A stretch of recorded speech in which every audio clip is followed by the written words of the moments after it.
নমস্কার বন্ধুরা, আশা করি তোমরা সবাই খুব ভালো আছো। আর আমি এই যে সকাল সকাল রেডি হয়ে গেছি বোনের বাড়ি যাবো বলে। বোনের মেয়ের আজ অন্নপ্রাশন। বোনের বাড়ি নলভাগ, ওদিকে গাড়ি যায় না, ওই জন্য গাড়িটা রিজার্ভ করে যেতে হয়। আর নইলে কিশোরপুর পোল পর্যন্ত গাড়ি যায়, ওখান থেকে হেঁটে যেতে হবে, তো ওই অতটা হেঁটে যাওয়া সম্ভব নয়। আর এই যে বোনের বাড়ি এসে গেছি, তো ওদের এখনও গেট সাজানো কমপ্লিট হয়নি। তো আর প্যান্ডেলটা বোনের শ্বশুরই করেছে, আর অন্নপ্রাশন বাড়ির রান্নাটাও বোনের শ্বশুরই করেছে, কারণ বোনের শ্বশুর হালাইকর। আমি যখন গেছি তখনও রান্না টান্না চলছে, আর সব কিছু এখনও সাজানো হয়নি, গোছানো হয়নি, তোমরা দেখে বুঝতেই পারছো।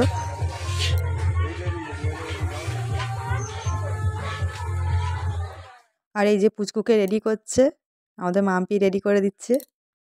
পুচকুর তো খুব আনন্দ এত লোকজন দেখে, ও তো একা একা থাকে, একা একাই খেলা করে, সেরকম কেউ নেই ওদের ওখানে নেওয়ার মতো।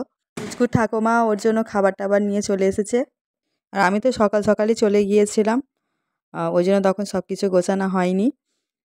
আর এই যে মাসিমণির কোলে উঠে ঘুরছে পুচকু, আর সবাই ওকে বিরক্ত করছে। পুচকু তো সেজে গুজে রেডি, আর সবাই ওর ছবি তুলতে ব্যস্ত, আর সেও ফুল খেতে ব্যস্ত। বারবার ফুলটা সরিয়ে নিচ্ছিল বলে পুচকু তো খুব রেগে যাচ্ছিল। আর ছোটো বোন এই যে খাবারগুলো সাজিয়ে দিচ্ছে, আর ওর দাদুর কোলে বসে ভাত খাবে।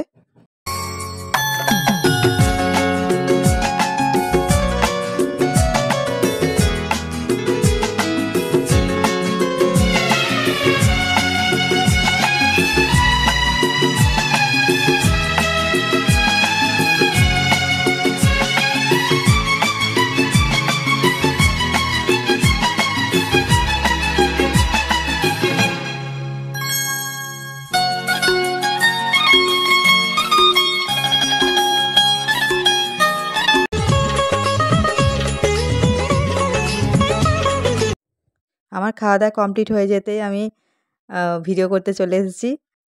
আর আমি খাওয়ার সময় ফোনটা নিয়ে বসতে ভুলে গিয়েছিলাম। সবার খাওয়া দাওয়া কমপ্লিট হয়ে যেতে কী গিফট পেলো সেগুলো নিয়ে সবাই খুলে দেখা হচ্ছিল। আর আজকের ব্লগটা এখানেই শেষ করলাম।